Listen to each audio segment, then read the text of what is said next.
હકુબા જ્યારે કોંગ્રેસમાંથી બીજેપીમાં આવ્યા ત્યારે હકુબા માથે 4 હાથ હતા વિજય રૂપાણીના. વિજય રૂપાણી હકુબાને લઈ આવ્યા હતા એવી વાત આવતી હતી, સ્વર્ગીય વિજય રૂપાણી. વાત સાચી. હકુબા ની સામે તમને જો ખબર હોય તો એક વંટોળ ઊભું થયું હતું સમાચારોનું, ખાસ કરીને વીટીવીએ બહુ મોટા સમાચારો એમાં કર્યા હતા કે ભાઈ એમ કે હકુબા છે એ એમ કે પવનચક્કીઓના કોન્ટ્રાક્ટમાં ને આમાન તેમાન દાદાગીરીઓ કરે છે. અને ત્યારે ઓલા મહેશ લાંગાના જે માનસ માતા તંત્રાણી છે એ ત્યારે એમાં સંકળાયેલા હતા. એટલે તમે સમજી શકો છો કે આ આખું ફીડિંગ ઇન્ફોર્મેશન નું ક્યાંથી થતું હતું.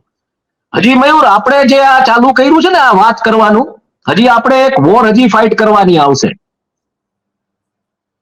ઓન પેરોલ મીડિયા છે ને, જે પરિમલ નથવાણીના ઓન પેરોલ મીડિયા છે, એ લોકો કોઈ આ વિશે નથી બોલ્યા. એટલે ઈ કાઉન્ટર કરવા માટે એની સાઈડે લઈને આવશે. આપણે એના માટે વેઇટ કરવાનું છે, વેઇટ એન્ડ વોચ કરવાનું છે. આ એક જસ્ટ હું વચ્ચે વાત કરું છું.